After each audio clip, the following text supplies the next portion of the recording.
much for joining us today. Before we kick this off, I do want to point out to the audience that we welcome questions. Please post them in the Q&A section at the bottom of your screen. Type in questions as they come up, and we will address those at the conclusion of today's Fireside Chat. So I'd now like to turn this over to Steven Saltzstein, Force Family Office's CEO. Thank you, Callie, and thank you everyone for joining us today. NextTrip is such a fun company, but it is a company that is supremely focused on the bottom line and generating revenue and making incredible acquisitions. And they, if you see the news recently, they are just, knocking them down one by one in a very positive manner. To begin with, Bill Kerby, CEO. Just give everyone just 1 minute overview on the company, kind of what it looks like now, if you don't mind. Sure. So the company now, Stephen, is really focused on joining media and travel as a combined force in order to help somebody put together and plan the right vacation. There's all kinds of things that are happening in the background, including the acquisitions that you referred to, which are helping us to accelerate the model. But going back to the pandemic, we realized that when people couldn't travel, they were still going to want to dream about travel and plan travel. And so we shifted our entire model at that point in time and moved towards a media solution where people could plan, explore, engage, and then ultimately transact when the time was right. And so that's what we're building. We call it the intersection of travel and media company. But it's brilliant and genius. And the thing I think that is genius is, and it's like, listen, every great problem, if a company survives, develops an amazing solution. And you, as a travel company, your great problem was COVID. But, out of COVID, your great solution was, hey, people might not be able to travel, but let's let them dream. I think that's brilliant. Well, I appreciate it. I think my board is starting to support that position after the millions of dollars that we put into developing the second phase of this model. But I think it's got great legs to it, and we're getting a lot of very strong response from a lot of very talented people, both joining our board and making investments in the company. Paul, do you mind talking about yourself and your role? Sure. So I'm a research analyst at Purple Capital Group, and I cover a wide range of companies, kind of a special sits analyst. So I look for interesting, undercovered, underloved public companies that are at positive inflection points, and NextTrip checks all those boxes for me.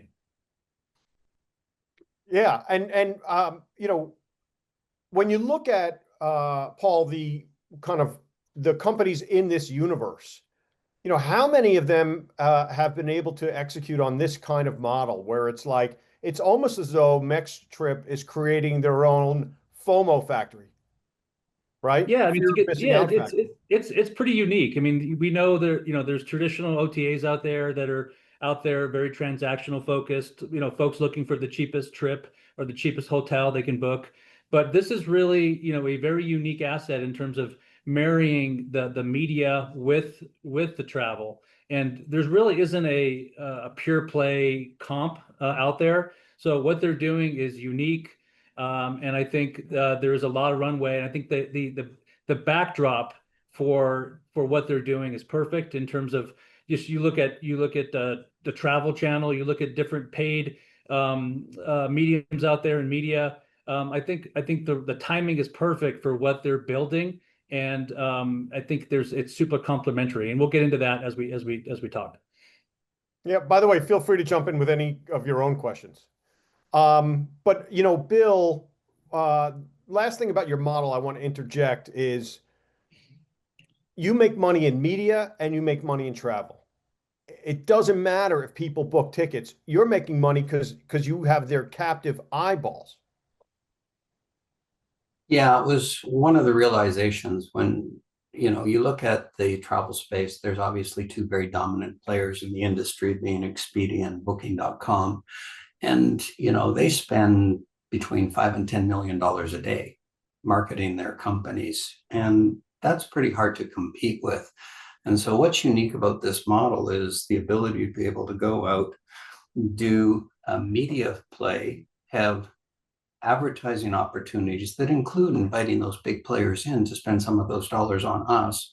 And much less important to us, though we want to do the full transaction, but much less important to us that we actually book the travel. If an Expedia wanted to come in and say, we'll advertise with you, but we want all of the transactions to go back to our site, we're happy for that, because the margins in media and advertising are around 85%, the margins in travel are around 10%. So you can see it's kind of a win either way.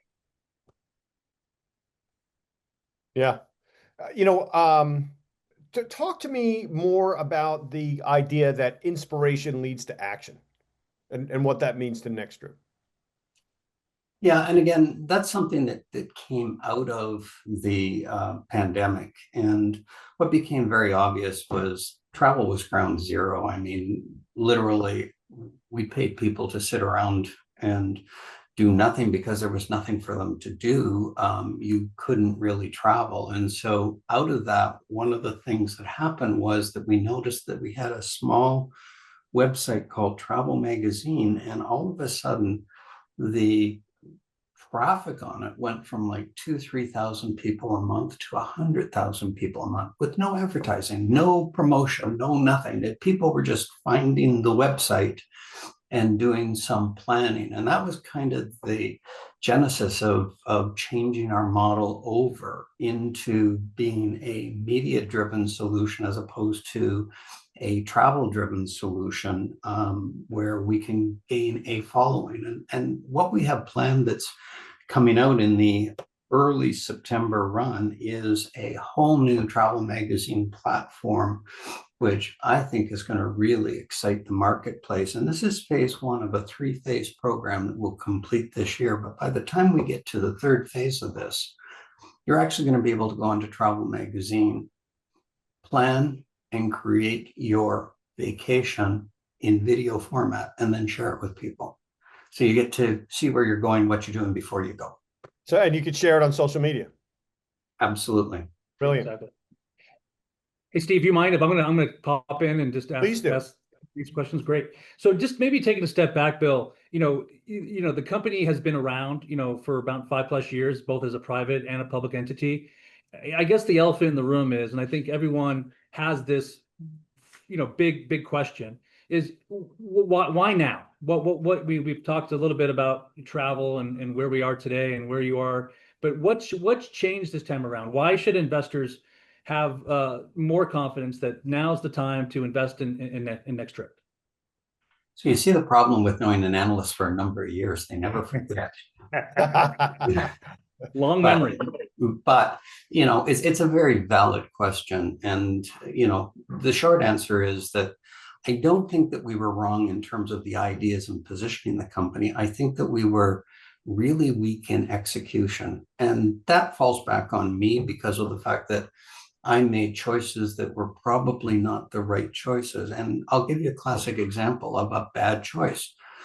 A bad choice was the build out of a website using offshore resources to try and save a lot of money, because of the fact we all know that we can go offshore and we can build things at $8, $10, $12 an hour versus paying somebody in America $125, $150, $200, $250 an hour to do the same work.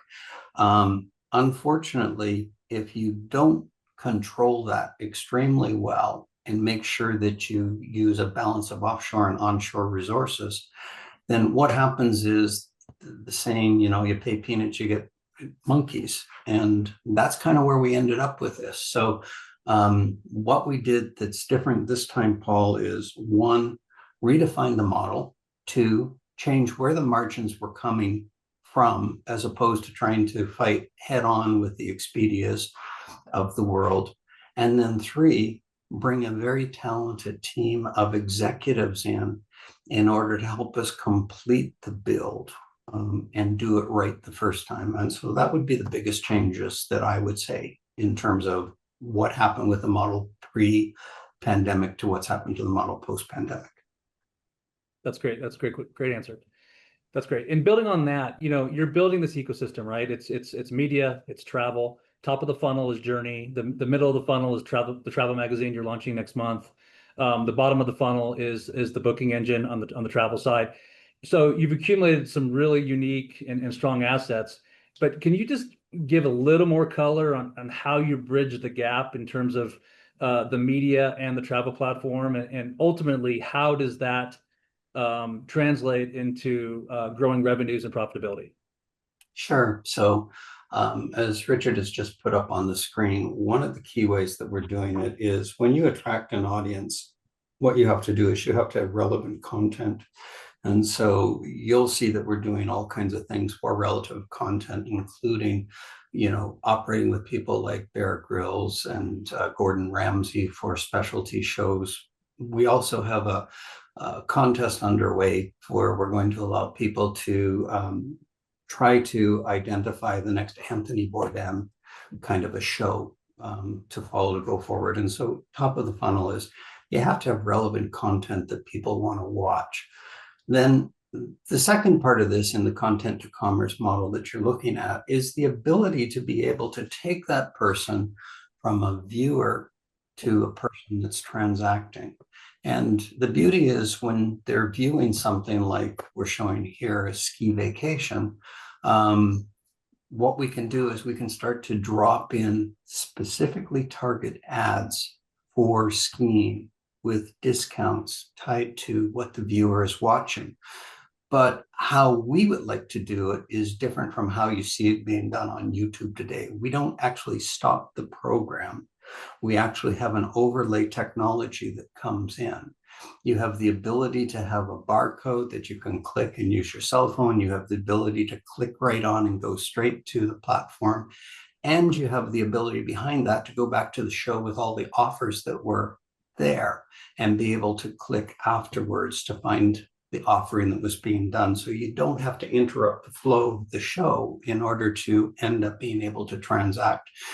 And that's kind of the key where you're starting to do relevant content to a person at the point in time that they're showing interest in that particular content. So it takes you away from breaking down the actual television show and interfering with something like a product that has nothing to do with the person who's watching. We've all seen that happen if we've done YouTube or any other kind of linear television platform. Bill, where is the content coming from? So you have these specialized shows, the magazine, like where are you generating or buying all this content?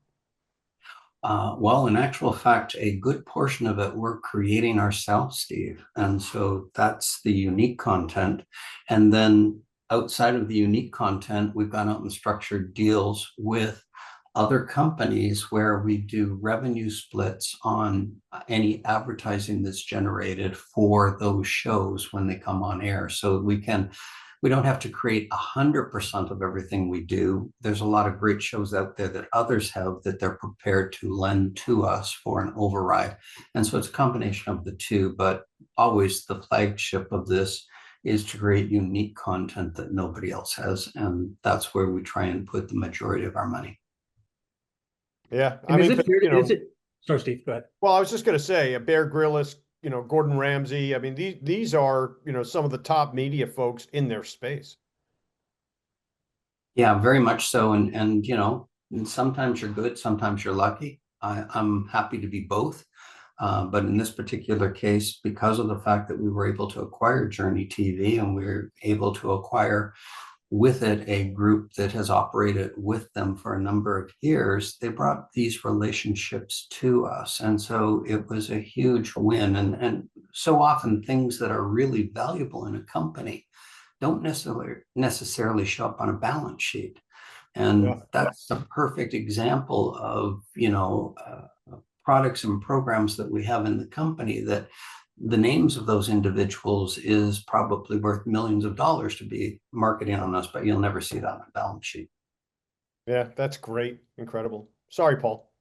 No problem. And is it fair to say, just to clarify, that you even if a customer does not book the travel through you, you're still capturing them as a media on the media side, advertising with you? It's just is it fair to say it's a bonus if they book with your engine on top of the media? And then maybe you can, the second part of that question is, maybe just disclose the relative margins between media and travel and talk about that. Yeah, so you're absolutely right. I mean, obviously, we'd love to do the full content to commerce funnel from top to bottom and handle the customer at the end. But it's also a recognition, Paul, that we can't be all things to all people.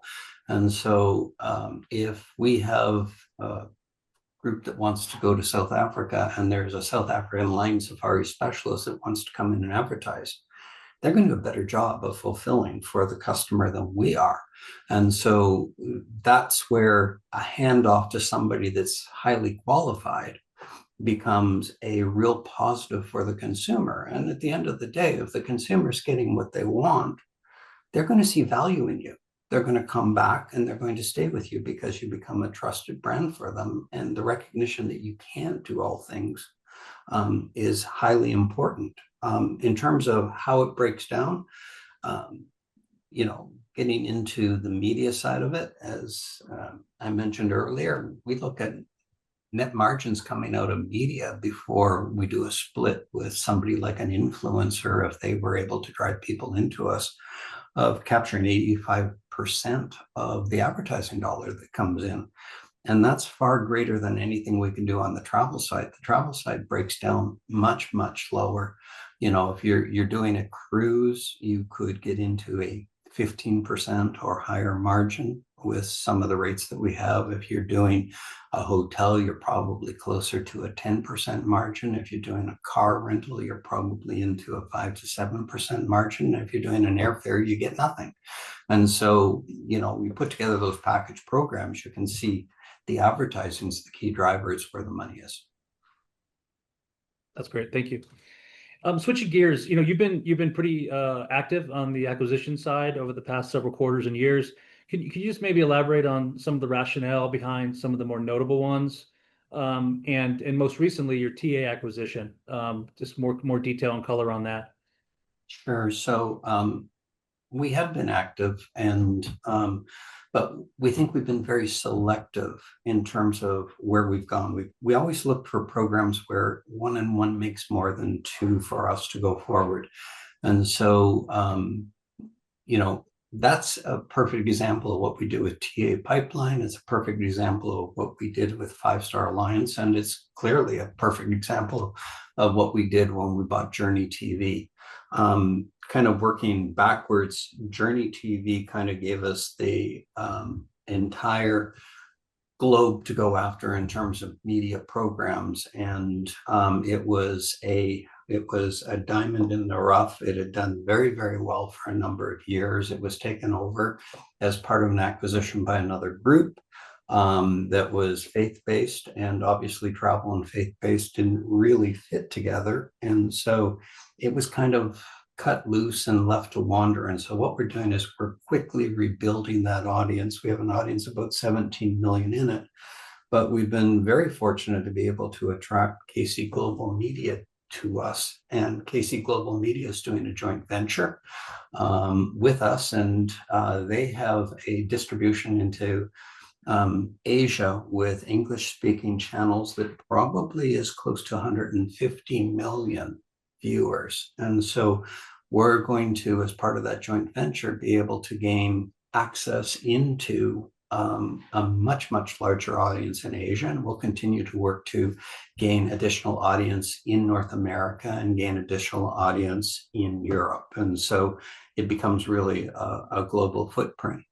Going to the second key acquisition we did, which was 5-Star, we saw something there that gave us a solution that we really needed to put our company on steroids. And that was really threefold.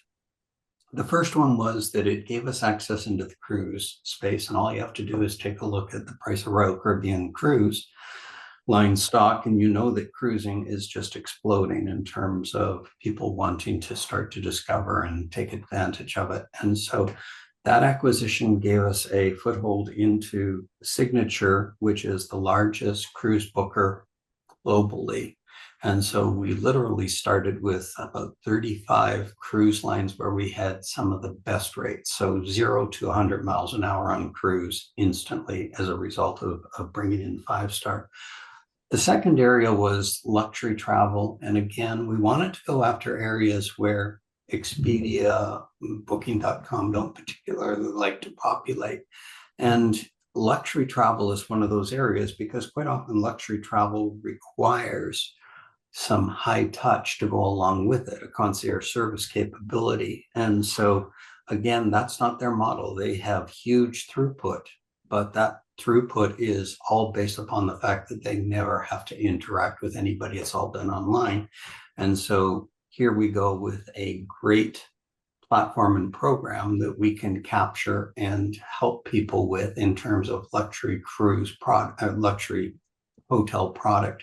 And then the final thing that we saw in it that really excited us was groups platforms. And again, it's an area where the competition doesn't like to play because of the fact that it really requires some high touch in certain cases. And we saw in 5-star upwards of 25 to 35 groups that were being turned away every month.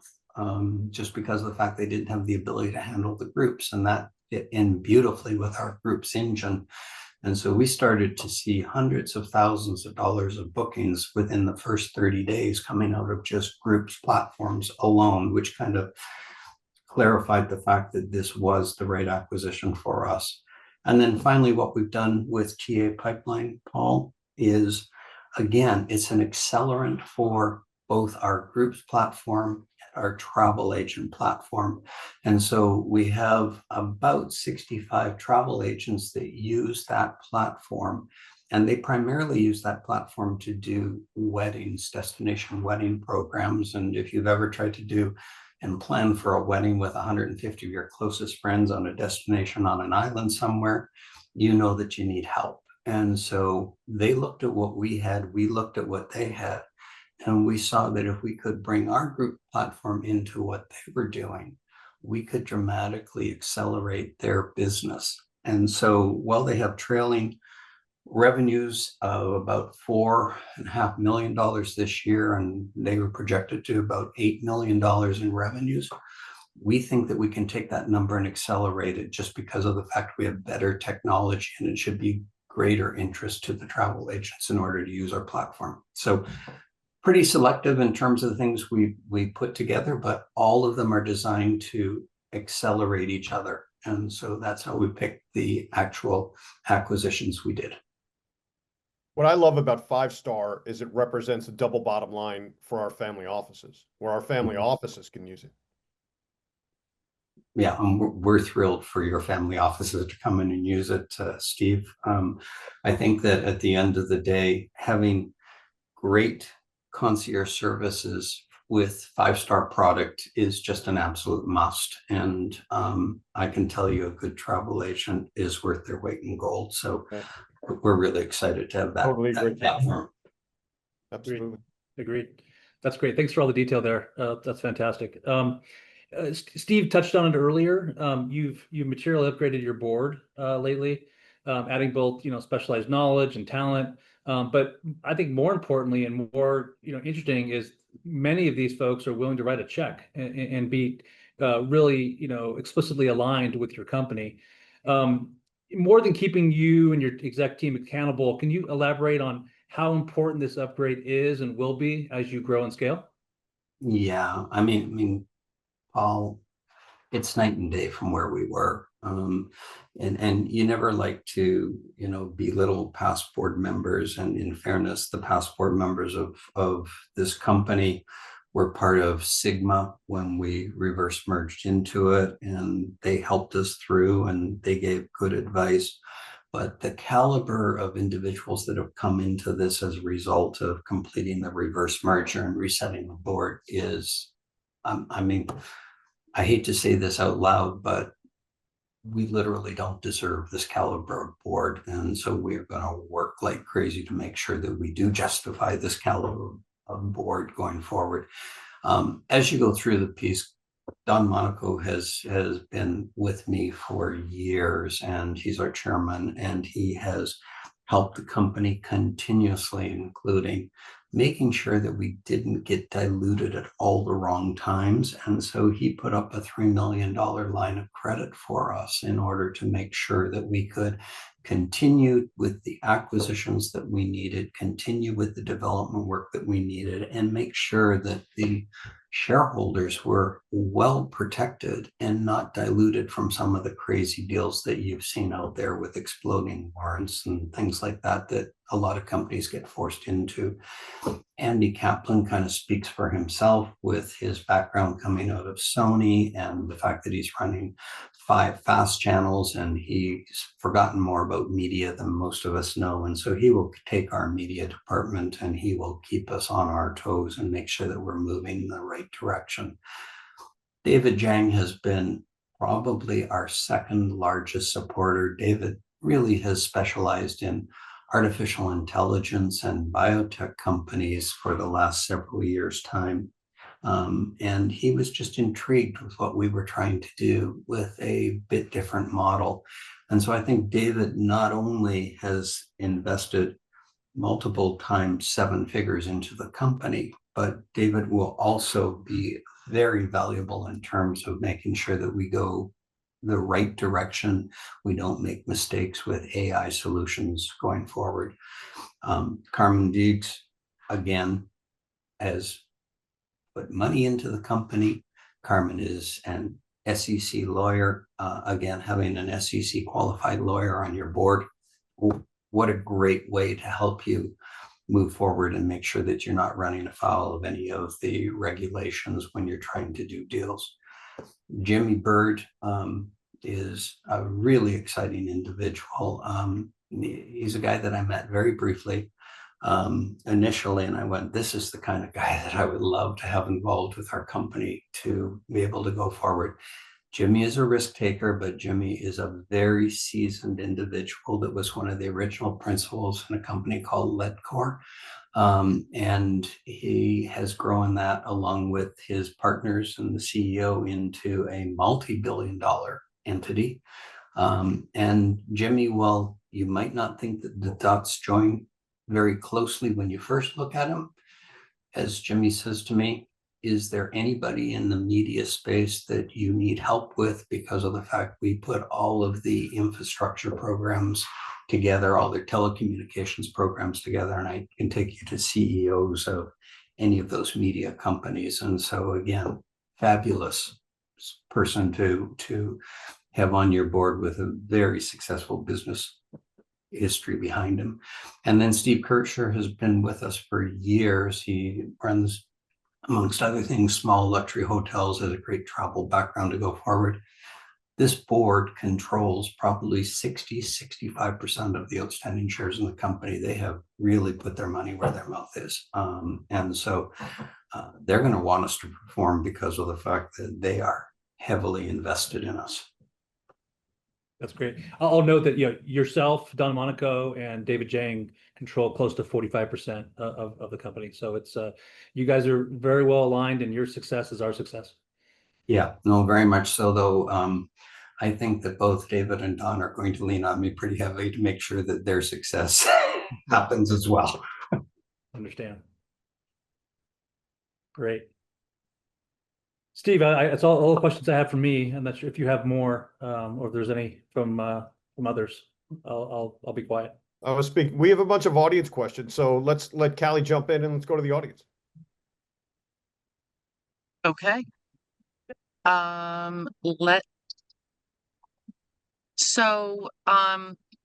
In talking about the acquisitions, can you share how they, Five Star Alliance and Journey TV, are performing, and what types of targets are you looking at next? Sure. So 5 Star Alliance has gone through an interesting transition with us where we've taken their website and we've started to enhance it and upgrade it. And so their performance, without giving numbers, forward-looking statements, what's happened is about a week ago, they had their biggest week ever in terms of bookings. And it's just the fact that the website has been improved and we're starting to capitalize better on the traffic that they have. Most people don't realize it, but because of their name, they literally got into a lot of the search engines very early. They spend no money on marketing and literally get 400,000 to 500,000 people a month that hit on their site. And so what we've been doing is concentrating on making sure that when people hit on that site, that the probability of them transacting goes up. And we're starting to see really good results with that already at this point in time. And it's early days. And so there is additional work that needs to be done, but it's starting to happen. Going to Journey TV, which I think was the second part of the question, it's really the rebuilding of what Journey TV was and then taking it to the next level. And so while we currently have an audience of about 17 million, we would like to, in North America, move that audience north of 50 million. And in order to do that, we've signed up with strategic programs, engaged with key players with us to help build that to go forward. And as you can appreciate, when you start to have more eyeballs, you start to add greater advertising revenues. And so again, really early days, we literally just rebranded everything on the website about 10 days ago, so that it now shows a Journey TV with a new look and feel. But man, I think that this is a really exciting platform that a lot of people are going to be very excited about. That's great. And which post-pandemic travel trends are you betting on most heavily for growth in the next 3 to 5 years? Well, I'm not going to answer that specifically as post-pandemic travel trends. There was, of course, the reality that when people couldn't travel, that they went out and planned multiple trips as a result of trying to catch up. And that was a revenge travel program that took place. But I think that that has worked its way largely through the system at this point in time, and you're more back into traditional kind of travel trends that are taking place. What we're focusing on is the fact that we're offering the full suite of services from top to bottom.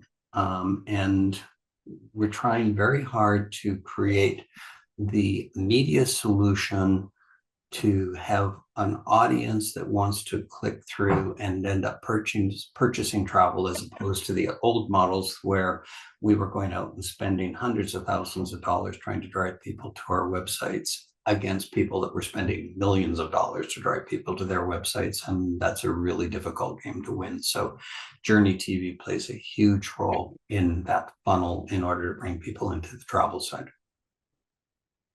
Great. And then which international markets present the biggest near-term growth opportunities, and what's the strategy for entering them? Yeah, obviously the largest markets are the Asian markets. As Andy was saying, when I asked the question why he started his operations in Singapore as opposed to starting his operations in North America, the answer was that the reach that we could accomplish in North America was about 750 million people. The reach that he could accomplish out of Asia was about 3.5 billion people. And so having that relationship with Andy and Andy's company, we think is a huge accelerant for us, with somebody that's already worked in the area and knows the media side cold. But secondary to that is try to expand into Europe. And again, you see a lot of travel starting to take place between the United States and Europe. And so that will be our next great frontier, is to set up media programs and travel programs that we can capitalize on in Europe, in addition to what we're doing with the traditional North American markets. Great. And what is your current revenue breakdown across package vacations, cruises, activities, and the new travel agent platform? Well, it's going to get very skewed as a result of the transaction that we just closed. And so I will give you the breakdown based upon just having closed the transaction. The travel agent side of this is going to end up being in the magnitude of between 800,000 and $1 million to a month. And so it's the bulk of the transactions that we're doing. Then in behind that is going to be the luxury travel division that we've acquired through 5-Star. And that's going to have gross revenues versus net revenues. And we only count the net revenues in that particular case. And so, well, the gross revenues in that are probably going to come in around $800,000 a month. The net revenues for that are going to come in at a fraction of that, called around $80,000 a month. Cruise is in its infancy. So we have just started to do cruise business, but we believe that we can hit 6-figure months in cruise over the course of the next 90 days time. And then you have media, and media, of course, the highest margin, but unfortunately, the smallest portion of our company at this point in time. We're currently looking at that operating in the range of about 50 to 75,000 in revenues a month, ramping to in excess of $500,000 revenues a month by the time we get to the end of the year. So you can see that media's got the big potential in it just because of the margins in it. Great. And how is NextTrip using AI to personalize offers, optimize pricing? Delta just announced this, for example, or use it to reduce operational costs. Yeah, so right now we're not using AI on our NextTrip platform or on our 5-Star platform, but we are engaging it into our travel magazine. And so the idea behind it is that travel magazine becomes the area that you can dream, plan, travel, and then complete your travel fulfillment where you want to end up going to. So our focus has been to use AI in the travel magazine section, not so much in the NextTrip travel section. We will, of course, add AI solutions into NextTrip so that people can use it, but we're trying to capture the consumer at a different level than just the booking level, because there's an old adage in travel: you win a person on price, you lose a person on price. The 3 rules of travel are price, price, and price. If you move yourself out of that competition and instead engage the person through travel magazine, you're not fighting on that front anymore, and you're not all that worried about whether or not they end up booking it through you or whether they book it through your competitor, because you have the consumer where you would like them to be, and you can target them and advertise to them. Right. And Paul, there's a question for you. How inexpensive is the stock at 30 million cap? And what is your near-term and longer-term price targets? And what kind of adoption is needed to get there? Sure. 1 second. So we have a price target of let me get to my valuation section so I can read it.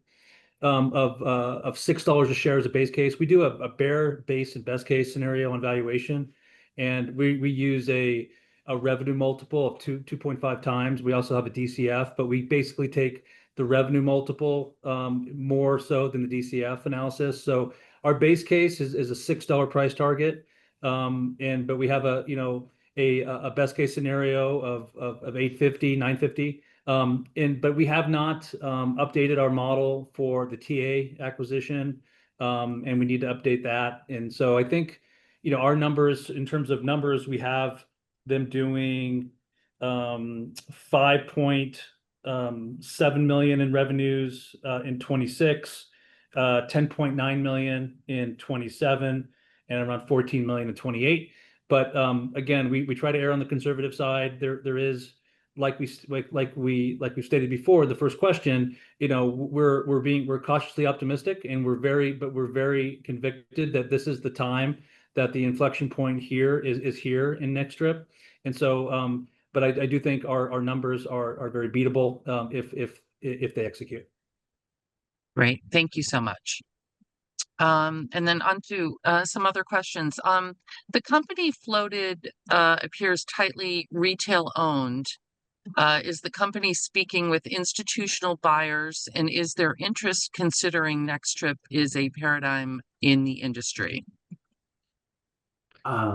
Well, I can speak to that too, Bill, if you want. Yeah, you can start, and then I'll. Yeah, I mean, I think with any microcap company, the issue is liquidity, and so that's a kind of a gating factor, kind of definitely a headwind in terms of really attracting true institutional investors. So, like any microcap company of this size and with this liquidity profile, it's going to be a lot of family offices and retail heavily focused. But in time, as they execute, I think you'll see more and more eyeballs and more capital going into the company. And again, that's what we try to do at Partner Capital Group, is in terms of building that awareness, introducing the company to institutional investors. But it takes time, and we're not, we don't have any false pretenses in terms of that happening tomorrow, because I think as NextTrip delivers and executes over the coming quarters,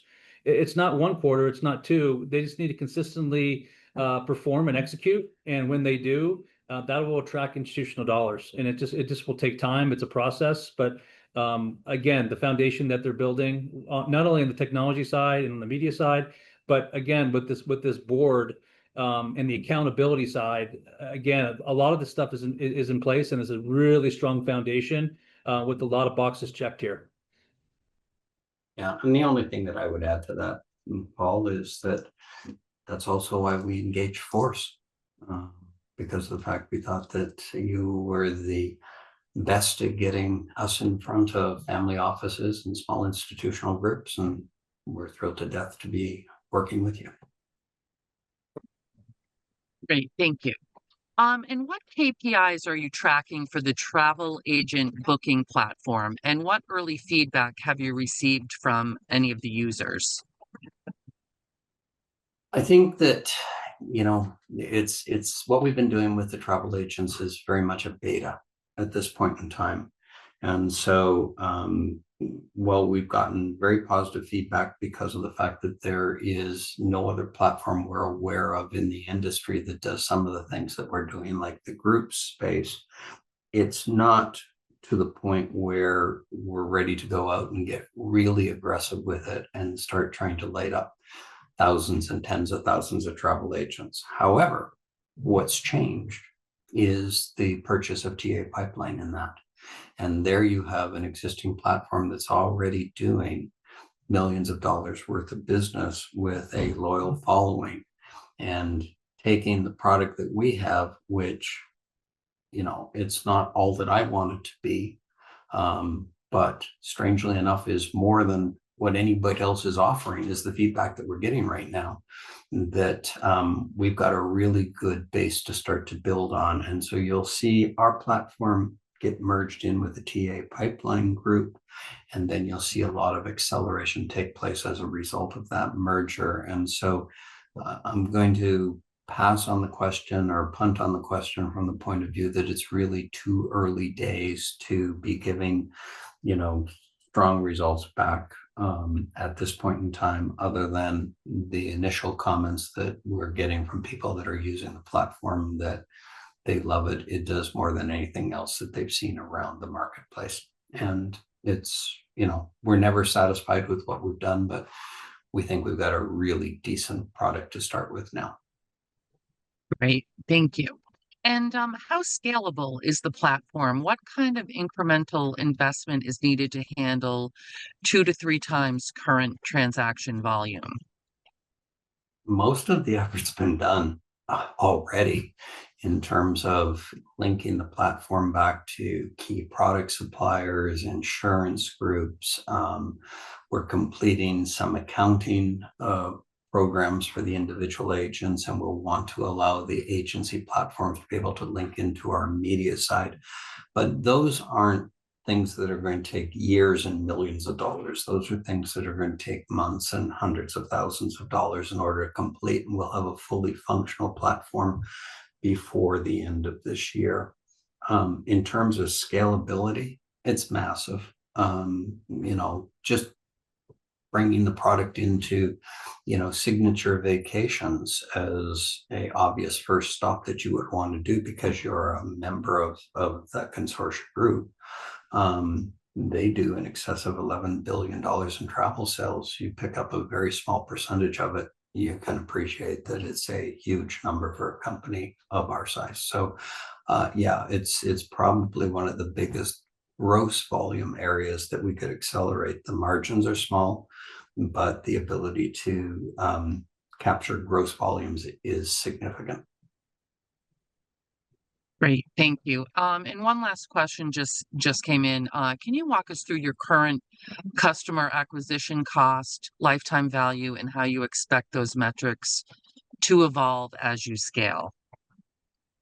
Well, the customer acquisition cost for us changes from most traditional travel companies because of the fact we are using the Journey TV platform as the primary means for us to acquire a customer.